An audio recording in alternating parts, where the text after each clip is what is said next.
UFN ကဂျာမန်မီတာအထူးထူးနဲ့အကြောင်းပေးထားတာပေါ့နော်အဲ့ဆိုချေတို့ဂျာမန်စာကတော့နည်းနည်းစစချင်းမှာဆိုရင်တော့ तू ကတခြားဘာသာစကားတွေတို့ဟိုပြီးဆွဲကျင်တာပါတော့ကျင့်ကြမလို့ ABC နဲ့ရေးပုံကအတူတူပဲဒီတိုင်းအတန်ထွက်တော့ကွဲတယ်ဒါပေမဲ့ချေတို့က ABC ရေးသလိုပဲရေးရမယ်ဂျာမန်ကစစချင်းမှာတော့ grammar ပိုင်းနဲ့နည်းနည်းလေးစစချင်းမှာတော့နည်းနည်းခက်တယ်လို့ပြောရမယ်နော်ဒါပေမဲ့နောက်ပိုင်းမှာတော့နည်းနည်းတော့လောင်းနဲ့တော့လွယ်သွားမှာပေါ့စစချင်းဆိုရင်တော့အမပြတ်ပါနဲ့လို့နည်းနည်းလေးတော့ခက်တယ်စစချင်းမှာဆိုရင်တော့မှန်ပြီပါချေတို့အဲ့ဆိုရင်ဒီနေ့ ABC စကြမယ်ချေကတစ်ခေါက်ရင်ဖွင့်ပြမယ်ပြီးရင်ချေတိုင်ပြီးတာကိုလိုက်ဆိုရမယ် In this lesson, you will learn about the German alphabet and the basic rules of pronunciation. Let's start.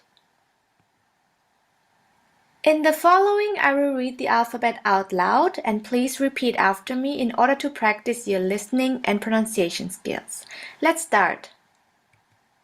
A လိုက်ဆိုမယ် B ဘေညာအတန်လေးဖွင့်ပြီးလိုက်ဆိုမယ်နော် A အေကိုလို့တန်ထွက်တယ်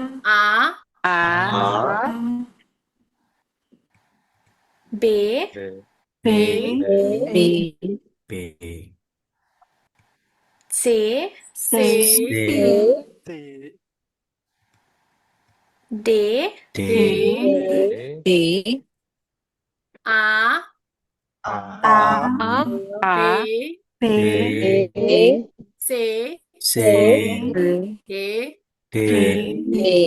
တခြားလေးလိုက်နားထောင်ပြီးဖတ်မယ်နော်ချဲပြီးစာပြန်ပြီးတတ်တယ် RBC တွေကိုချဲrandom ခေါ်မယ်လူကဒီနေ့နည်းနည်းများတော့အယောက်စီတော့ချဲမမေးနိုင်ဘူး random ခေါ်မယ်နော်ခေါ်ပြီးတော့တယောက်ချင်းစီဖတ်ခိုင်းမယ်အဲ့တော့တခြားလေးနားထောင်ပြီးတော့လိုက်ဆိုမယ် A A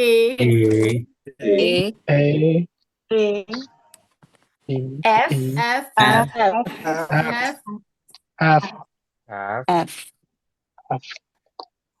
G G ဆိုပြီးတော့ဒီတိုင်းထွက်လိုက်တာ G လို့ထွက်မယ်နော် G ဟုတ်ချေတို့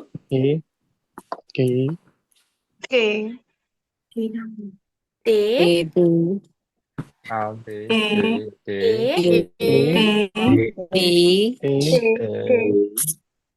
F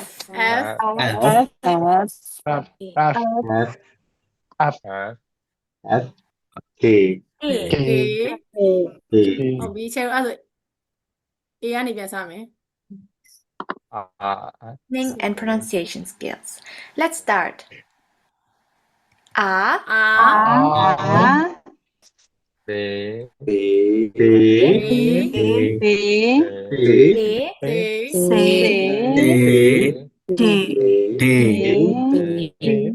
F A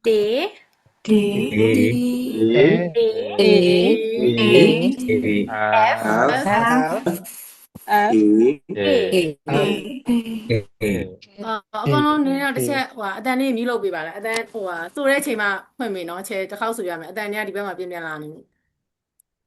R B C D E F G ဟုတ်ပြီချေတို့တူတူဆိုကြည့်မယ် R B C D F E F G ဟုတ်ပြီအဲ့ဆိုချေအစားဆုံးတစ်ခေါက်ဆိုပြမယ် R B C D E F G ရမလားအဲ့ဆိုချေတယောက်လောက်ဆိုပြမယ်ဘယ်သူဆိုပြမလဲဟုတ်ပြီဝီလီယံဦးလားနာမည် ဟုတ်R B C D A F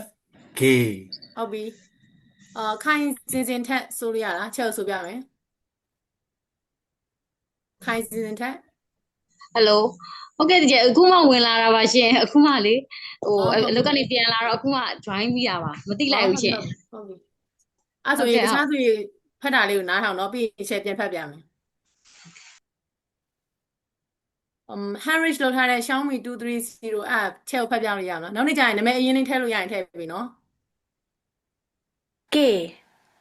ဆိုပြမယ်ချဲကိုအားနေ R B အားလို့ထွက်မယ်နော်အား R B J ဘေး B လို့ထွက်မယ်ဘေး B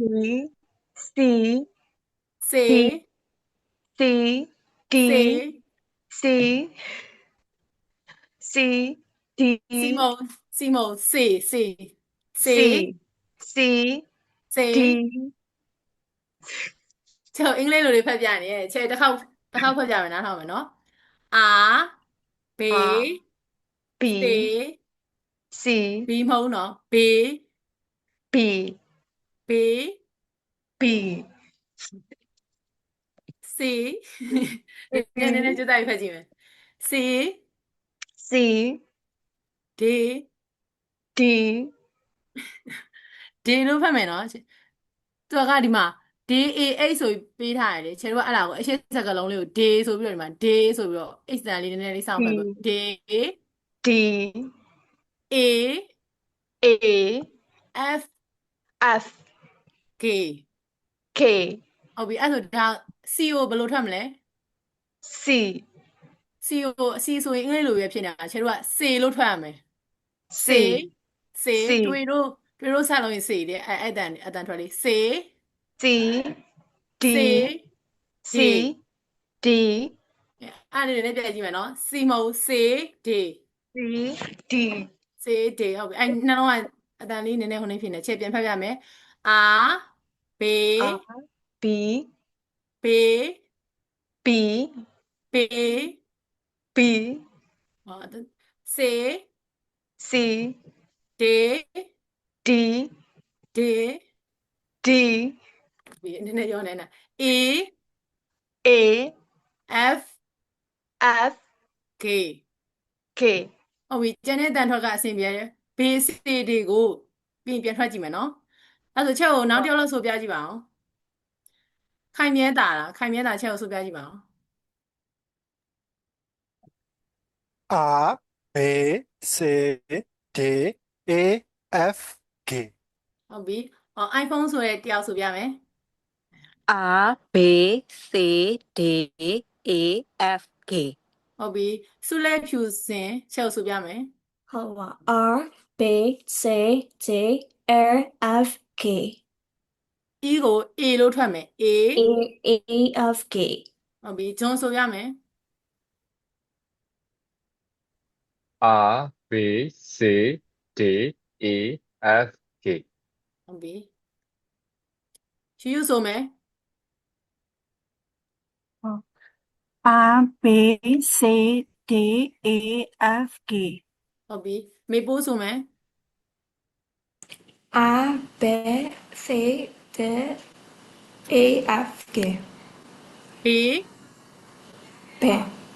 B B B sorry B B B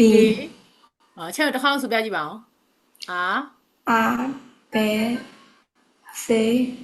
D A F K B ရဲ့ D ကိုတခြားထွက်မယ်နော် B D ဟုတ်ပြီနော်ဖြည်းဖြည်းဆိုမယ်နော်အဲ့ဆိုချက်ကိုခင်ဖြူဝင်းဆိုကြည့်ပါအောင် R B C D E F K ဟုတ်ပြီမြတ်တဲဆိုကြည့်ပါအောင် R B C D A F K ဟုတ်ပြီနေဝင်းထုံးမဆိုပါသေးဘူးနော် ဟုတ် ဆိုမယ် R B C D E F G ဟုတ်ပြီမွန်မြတ်သူဆိုကြည့်ပါအောင် R B C D E F G ဟုတ်တယ်မှန်တယ်နောက်ကအာနွေနွမ်းဘယ်လိုဖတ်လဲမသိဘူးနာမည်ပေါင်းရေးထားတော့ and value en နဲ့အဲ့ဟာလေးချက်ကိုဖတ်ပြပါလားနာမည်ပေါင်းရေးထားအောင်ဖတ်တာ R B C D E F G ဟုတ်ပြီအောက်ကမီနာမည်မထွက်တော့ဘူးနာမည်ဘယ်လိုခေါ်လဲမသိဘူးရှင် Millie Pang မီလီဖန်โอเคချက်ကိုဆိုပြမယ် R B C D E F K ဟုတ်တယ်မှန်တယ် ဆိုမဆိုရသေးတဲ့သူရှိသေးလားထိန်လင်းဦးဆိုကြည့်ပါအောင်ထိန်လင်းဦး R B C D E F G ဟုတ်ပြီအောက်ဟိုနေဆိုကြည့်ပါအောင်ZONUNAဆိုရဲ့အကောင်လေးဆိုကြည့်ပါအောင်နောက်နေ့ကျရင်တော့ချက်ကိုနာမည်လေးကိုခေါ်လို့နည်းနည်းအဆင်ပြေမဲ့နာမည်လေးထည့်ပေးထားနော်နာမည်ရင်းမဟုတ်ရင်တော့ခုနလိုဂျွန်တို့ပါလို့ဖြစ်ဖြစ်ဆိုကြည့်ပါအောင်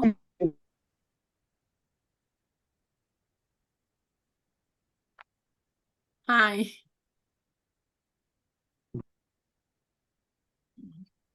ကြာလာမ အဲ့လိုချက်ကို လာ ဆ မ န်း ရှိ ရာ နေ လား သေးလို့ ဆန်းအော်ကြားရကြားရ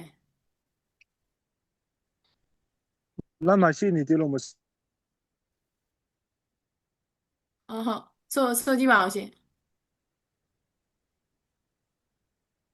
လာမရှိဘူးမ ဘယ်သူဆိုမှလည်းမသိဘူးရှင်ခုနတယောက်ချက်ကိုဆန်းရာဆိုကြည့်ပါအောင် ဟုတ်စမ R B C D E F G ဟုတ်ပြီတလုံးချင်းတခြားပြန်ဆိုမယ်အမြန်မဆိုနဲ့ R B C D E F G ဟုတ်တယ် AFK ဟုတ်ပြီအဲ့ဆိုမဆိုရသေးတဲ့သူဘယ်လိုကြံသေးလဲမဆိုရသေးတဲ့သူရှိသေးလားပြည့်စုံအောင်ဟုတ်ပြီပြည့်စုံအောင်ဆိုမယ်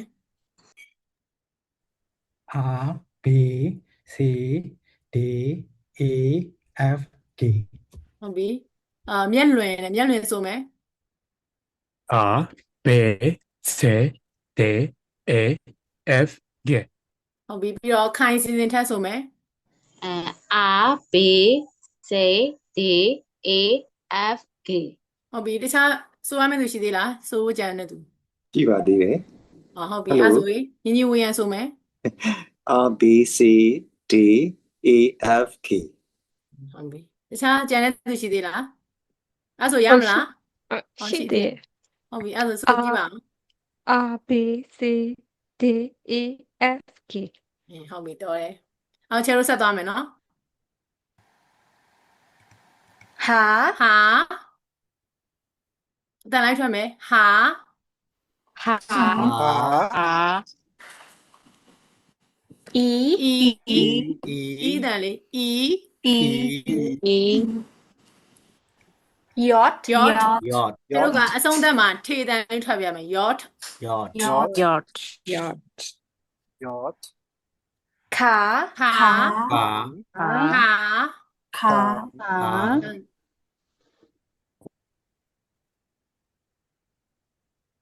เก๋หา ဟာ ဟာ อี ဤ E yacht yacht Yacht ขา ဟာ ဟာ ချက်တစ်ခေါက်ဆိုပြမယ်ပြီးမှတူလိုက်ဆိုမယ်ဟာ ဤ yacht ခါဟုတ်ပြီအဲ့ဒါချက်တို့အကုန်တူဆိုကြည့်မယ်ဟာ ဤ yacht ခါဟုတ်ပြီ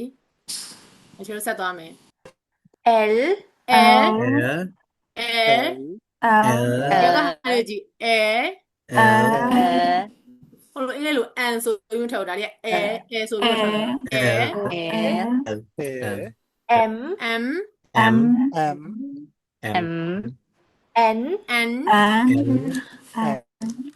M N ဒါကတော့အင်္ဂလိပ်နဲ့တူတူပဲအောက်ချက်တို့ဟာနေစဆိုကြည့်မယ်ဟာ E Yacht Ha M N ဟုတ်ပြီအဲ့ဆိုချက်အစားဆုံးတစ်ခေါက်ဆိုရမယ်ဟာ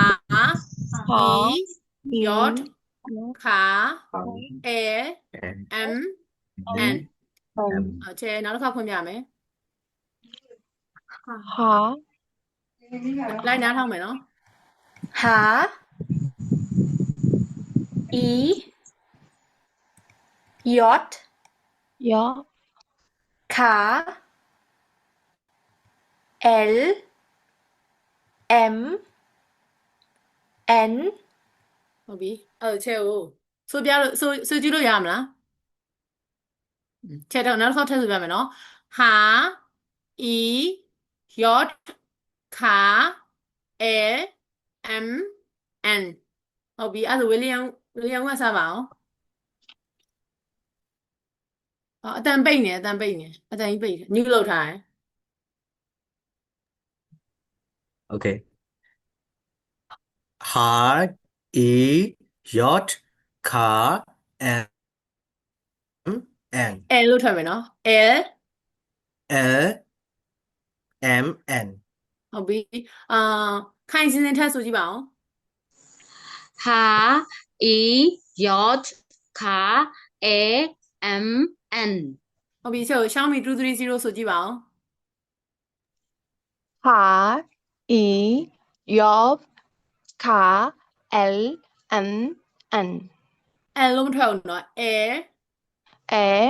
ကျတို့ကဒီမှာ yacht ဆိုရင်နောက်မှာထေတန်းလေးဆုံးမယ် yacht ထေ ယော တန်းလေးထွက်ပြီမယ်နော်ဟုတ်ပြီ ဟု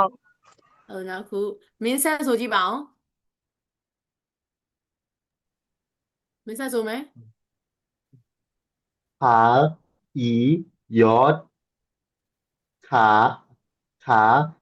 L, M, N. ဟုတ်ပြီ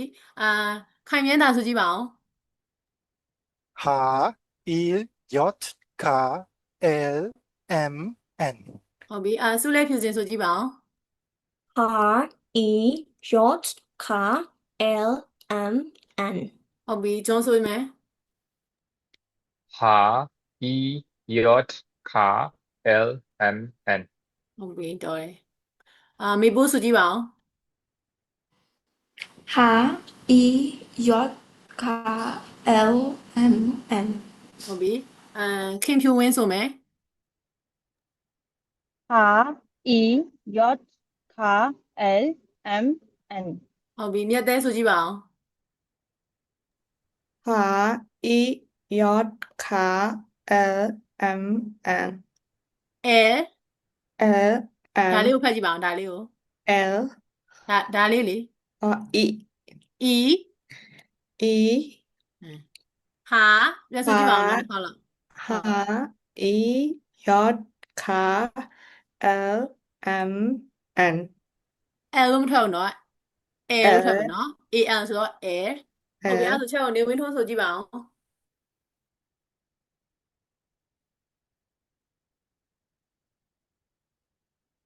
နေဝင်းထွန်းမျိုးလုံးထားရနော် ဟာအီယော့ခါ L M N ဟုတ်ပြီချက်ကို L လေးကိုပြန်ထွက်ပြအောင်ဘယ်လိုထွက်မလဲ L ဟုတ်တယ် L လို့ထွက်မယ်နော်ယူယူဆိုပြီးပါလားယူယူဆိုကြည့်ပါအောင် ဟုတ်တယ်ကြာဟာအီယော့ခါ A M N ဟုတ်ပြီနော်တခြားသူတွေဆိုနေရှေ့ကဆိုပြီးတဲ့သူတွေလည်းပြန်နားထောင်မယ်နော်နောက်ခုကနွမ်းအန်ဒဘယ်လိုနွဲအောင်ဖန်စိတ် နွဲအောင်နော်ဟုတ်ပြီနွဲအောင်ချက်ပေါင်းဖန်နေလို့ဟုတ်ပြီဆိုကြည့်ပါအောင် ဟာအီယော့ခါ L M N ချက်ကိုဒီခြေလေးကိုပြန်ထွက်ပြပါအောင် ဂျီယော့ yacht ထေတန်းလေးဆုံးပေးမယ်နော် yacht ဟုတ်ယော့ နောက်ကမီလီဖန်ချက်ဆိုကြည့်ပါအောင် ဟာအီယော့ခါ L M N ဟုတ်ပြီတိန်လင်းဦးဆိုပြီးပါလားတိန်လင်းဦး မတော်ပါဘူး တိန်လင်းဦးဆိုမယ် ဟာအီယော့ခါ L M N ဟုတ်ပြီမုံမြတ်သူဆိုကြည့်ပါအောင် E yacht car A M N ဟုတ်ပြီဆန်ရာဆိုမယ် ဟာအီယော့ခါ L M N ဟုတ်ပြီမိမိဆိုကြည့်ပါအောင်မိမိ ဟာအီယော့ခါ L M N ဟုတ်ပြီiPhone ဆိုတဲ့ကြောက်ဆိုကြည့်ပါအောင် R E rod car A M N ခြေလေးကိုချုပ်ပြန်ထွက်ပြပါအောင် rod yacht ဟုတ်တယ်နော် rock မဟုတ်နော် yacht yacht နောက်ခုကကြတော့ညီညီဝေယံဆိုကြည့်ပါအောင် R E J K L M N ဟုတ်ပြီမျက်လွင်ဆိုမယ် R E J K L M N ဟုတ်ပြီဘာရုံလားဘာရုံဆိုမယ် R E J K L M N ဟုတ်ပြီမဆိုရသေးဆိုကြံသေးလားတူတူဆိုမယ်တူတူ R E J K L M N တူတူနောက်တစ်ခါလောက်ဆိုကြည့်ပါအောင်ဖြည်းဖြည်းလေးဆိုမယ်နော် R E J K L M N ဒါကို L လို့မထွက်အောင်ကျတော့ L လို့ထွက်မယ်နော် AL ဆိုတော့ L ဟုတ်တယ် L L ဟုတ်ပြီပြည့်စုံအောင်ဆိုကြည့်ပါအောင် R E J K L M N ဟုတ်ပြီစိုးရတနာထုံးဆိုကြည့်ပါအောင် R E J K A M N ဟုတ်ပြီတော့အဲ့ဒါဆိုဖို့ကြံတဲ့သူရှိသေးလားအကောင်ဆိုဖို့ရနော်အဲ့ချဲလို့ဆက်သွားမယ်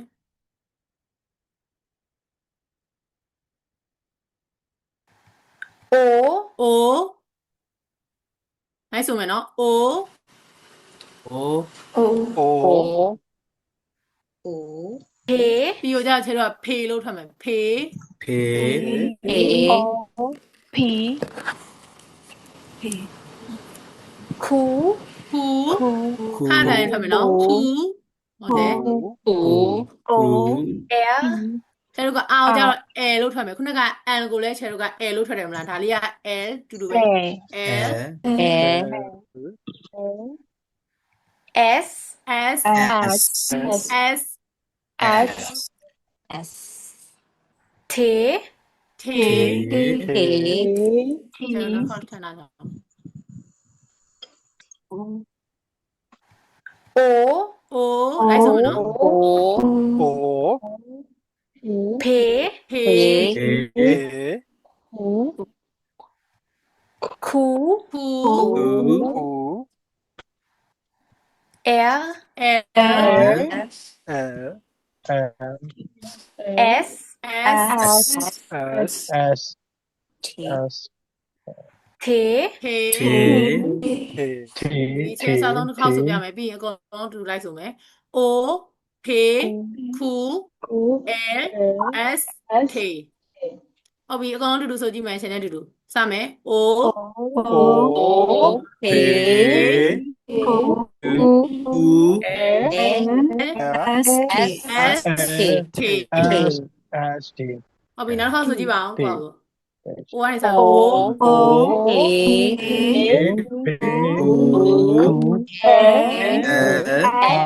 S T ဒီချဲတစ်ခါဆိုပါမယ်ပြီးရင်ချဲဆိုပါမယ်နော် O P Q L S T ရမလားဆိုလို့ရမလားအဲ့လောက်ဆိုရင် ရပါတယ် ချဲကိုအဲ့ဆိုရင်ခင်ဖြူဝင်းဆိုကြည့်ပါအောင် O P Q L S T ဟုတ်ပြီရှောင်းပြီဆိုမယ် O P Q ဖေလို့ထွက်မယ်နော်ဖေ P Q ဖေတန်ထွက်မယ် P ဖီမဟုတ် O ချဲတို့အဖေကိုခေါ်သလိုပဲလေအဲ့ဒီဖေ P Q L S T ထေ T ထေ T ဟောနည်းနည်းပြန်ထပ်ကြည့်မယ်နော်အဲ့မှာထေလို့ထွက်မယ်နော်ထေ T iPhone ဆိုကြည့်ပါအောင် O P Q A S T ဟုတ်ပြီမင်းဆက်ဆိုပါအောင် O P Q L S T ဟုတ်ပြီခိုင်မြန်းတာဆိုမယ် O A Q L S T ဟုတ်ပြီဆုလက်ဖြူစင်ဆိုကြည့်ပါအောင် O P Q R S T ဟုတ်ပြီကျွန်းဆိုမယ်ကျွန်းမြုပ်လောက်ထားရနော် O P Q L S T ဟုတ်ပြီအာမြက်သေးဆိုကြည့်ပါအောင် O P Q A S T ဟုတ်ပြီနေဝင်းထွန်းဆိုမယ် O P Q A S T ဟုတ်ပြီနွယ်နွယ်အောင်ဆိုမယ်နွယ်နွယ်အောင် O P Q A S T ဟုတ်တယ်အာမီလေးဖန်ဆိုမယ်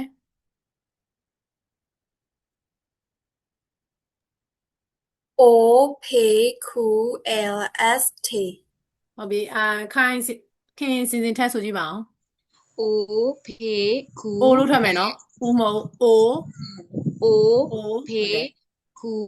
A S T ဟုတ်ပြီမမြတ်သူဆိုကြည့်ပါအောင် O P U A S T ဟုတ်ပြီဆန်းရာဆိုမယ် O P Q A S T AST ဟုတ်တယ်နော် AST Yes မိမိဆိုကြည့်ပါအောင်မိမိ O P Q ဦးမဟုတ်နော်အိုလို့ထွက်မယ်အို O P Q A S T ဒီ iPhone ဆိုကြည့်ပါအောင် O P Q A S T ဟုတ်ပြီညီညီဝင်ရဆိုမယ် O P Q A S T ဟုတ်ပြီမြတ်လင်ဆိုကြည့်ပါအောင် O P Q A S T အားလေးကိုထွက်ကြည့်ပါအောင် L ဟုတ်တယ် L ဘာလို့ဆိုမယ် O P Q A S T ဟုတ်ပြီတူတူဆိုကြည့်ပါအောင်တူတူ O P Q A S T T နောက်တစ်ခေါက်ဆိုကြည့်ပါအောင် O P Q A S T ဟုတ်ပြီပြေဆုံးအောင်ဆိုကြည့်ပါအောင် O P Q A S T ဟုတ်ပြီစိုးရတဲ့ထုံးဆိုကြည့်ပါအောင် O P Q A S T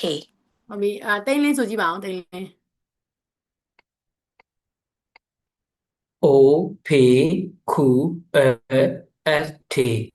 ဟုတ်ပြီတခြားဆိုဖို့ကြံတဲ့သူရှိသေးလား မရှိ ဆိုကြည့်ပါအောင် O P Q L S T ဟုတ်ပြီတခြားရှိသေးလားဆိုဖို့ကြံတဲ့သူ ဟုတ်တချာ ဆိုမယ် O P Q A S T ဟုတ်ပြီပြီးပြီလားအကုန်ပြီးပြီလား ရှိတယ်ကျန် ဒီလေအောင်ကြံရပြီဒီခါ O P Q L S T ဟုတ်ပြီကြံတဲ့သူရောကုန်ပြီထင်တယ်နော်ချဲလို့ဆက်သွားကြည့်မယ် ဦးညမိုင်းဖွင့်ပြလိုက်ဆိုမယ်ဦး Pháo ဖောင်း ပေါ ဖောင်း ပေါ Bế ဖေး ဘေး ဖေးတော့ကြဖေးတန်လေးထွက်တယ်ဖေး ဘေဘေ ဦး ဦး ဖောင်း ဖောင်း ပေါ ဖေး ဘေ ဒီနောက်တစ်ခါထပ်နာလာပြီမယ် ဦး Ú Pháo ပေါ Bế အဲ့လိုချင်းနဲ့တူလိုက်ဆိုမယ်ဦး ဦး ဖောင်း ပေါ ဖေး ဘေး ဘေ ဟုတ်ပြီအဲ့ဆိုတူတူဆိုကြည့်မယ်အကုန်လုံးဦး ဦး ဖောင်း ဖောင်း ပေါ ဖေး ဘေ ဟုတ်ပြီအဲ့ရမလား ပါတယ် U Pháo B X is သူတို့က e နဲ့ဆက်ပြီး is ဆိုပြီးတော့အဆုံးမှာ s တန်လေးလက်ချောင်းညှိတဲ့တန်လေး is F is is is Epsilon ဒါလေးပြန်လာထောင်ကြည့်မယ် X Is. Epsilon ပြကြည့်ပါအောင် Epsilon Epsilon ဟုတ်ပြီအဲ့ y လေးကိုထပ်နားထောင်ကြည့်မယ် X. Epsilon.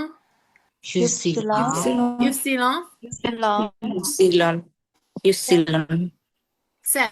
ချဲတို့ကဂျာမန်မှာ z ဆိုရင်ချဲတို့ကအတန်ထွက်က s အတန်ထွက်ပေးရတယ်။ပြောင်းမြန်သူက z ဆိုရင် s ထွက်ပေးရမယ် s ဆိုရင်ချဲတို့က z အတန်ထွက်ပေးရမယ်။ဒီမှာက z ဆိုတော့ set လို့ထွက်မယ်။ဒီနောက်က TSET ဆိုရေးထားရမလားချဲတို့ကနောက်က set ဆိုတဲ့ဟာလေးကိုထွက်ပေးရမယ်နော် set ဟုတ်ပြီအဲ့ဒါကျန်နားထောင်မယ် Is. X. Epsilon.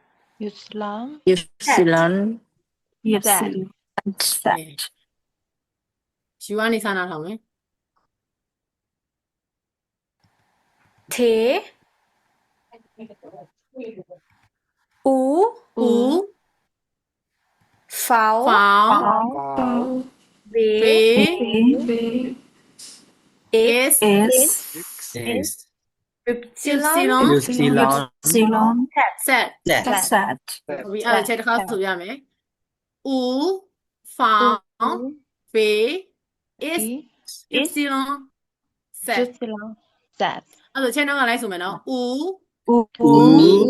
found V is epsilon set ရမလားအဲ့ဆိုရင် ရပါတယ် အဲ့ဆိုတူတစ်ခါဆိုကြည့်ပါအောင်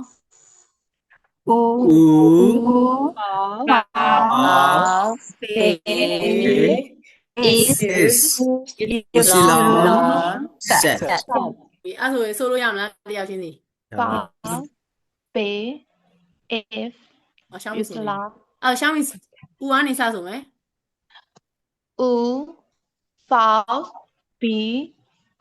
ဖေလို့ထွက်မယ်နော်ဖေ epsilon set ဟုတ်တယ်ယူဆိုမယ် Oh, teacher. U found B is epsilon set. epsilon ဥတန်လေး epsilon ဆိုပြီးတော့ You teacher sorry. You've U အဲ့ဒီနေရာနည်းနည်းလေးဟိုဖြစ်နေတာ Epsilon. Thank you teacher. ချက်ကို iPhone ဆိုမယ် U found B is epsilon set ဥတန်လေးထွက်မယ် epsilon ဆိုပြီး u ဆိုပြီးတော့ epsilon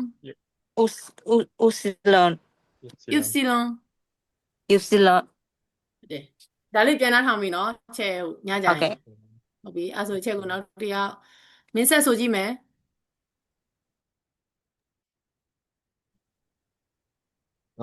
ဘယ်ကနေဆက်မှာ U ကနေ set ထိ U found B is epsilon set ဟုတ်တယ် epsilon set မှန်တယ်ဆုလက်ဖြစ်စဉ်ဆိုကြည့်ပါအောင် U found V X epsilon set ဟုတ်ပြီဂျွန်ဆိုမယ်ဂျွန်မိုက်ဖွင့်မယ် U found B is epsilon set ဟုတ်ပြီဝီလျံဦးဆိုကြည့်မယ် A found ဦးလို့ထွက်မယ် U found B is epsilon set ဟုတ်ပြီနည်းနည်းအောင်ဆိုမယ်နည်းနည်းအောင် U found V is epsilon test ဟုတ်တယ် epsilon set မီလီဖန်ဆိုမယ် U found V X epsilon set ဟုတ်ပြီခိုင်မြတ်တာဆိုမယ် U found B X epsilon set နေဝင်းထိုးဆိုကြည့်ပါအောင် found B is epsilon set ဟုတ်ပြီ မွန်မြတ်သူဆိုကြည့်ပါအောင် U found V is epsilon z. ဟုတ်တယ်တိတ်လင်းဆိုကြည့်ပါအောင် U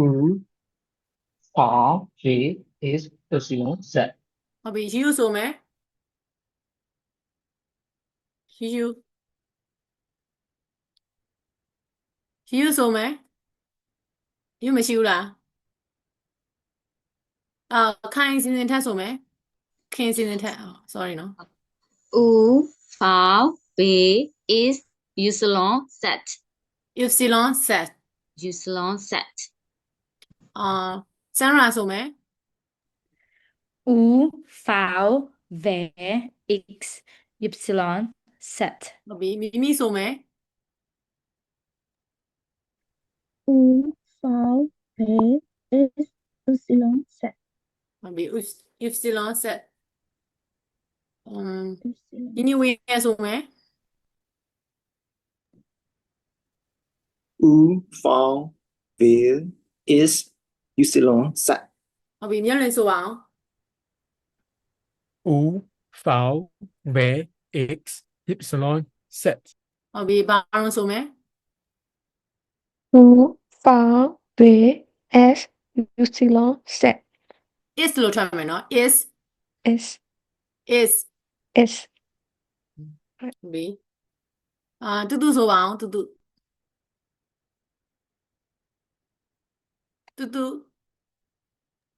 ညရွှေ U found V x epsilon z. ဟုတ်ပြီပြည့်စုံအောင်ဆိုမယ် U found V is epsilon z. ဟုတ်ပြီဆိုရနာထုံးဆိုကြည့်ပါအောင် U found V x epsilon z. epsilon Epsilon ဥတန်လေး epsilon ဆိုပြီးတော့ epsilon ဟုတ်ပြီချက်ကိုမစွာသေးတဲ့လူ Heinrich လုပ်ပြအောင်သူကြံနေလေဟုတ်တယ်ခင်ဖြူဝင်းဆိုမယ် U found V is epsilon z. မြတ်သေးဆိုမယ် U found V is epsilon z. ဟုတ်ပြီမေဘိုးဆိုကြည့်ပါအောင် U found V x epsilon z. ဟုတ်ပြီခုနချဲဆိုခိုင်းတော့အတမ်ထွက်တဲ့တရားပဲမရှိဘူးလားမသိဘူးတခြားသူတွေရောကြံသေးလားဆိုဖို့လို့ကုန်ပြီနော်အဲ့ဒါချဲတို့တွေ ABC တွေကနေပြီးတော့ A ကနေ Z ထိကိုချဲတို့တစ်ခေါက်နားထောင်မယ်ပြီးရင်ချဲအဲ့ဒီထဲမှာ random ပေးမယ်အကုန်လုံးတော့မဆိုခိုင်းတော့ A ကနေ Z ထိဆိုနားထောင်ကြည့်ပါ In this lesson, you will learn about the German alphabet and the basic rules of pronunciation. Let's start. In the following, I will read the alphabet out loud and please repeat after me in order to practice your listening and pronunciation skills. Let's start. A B C D E F G H I J K L M N O P Q R S T U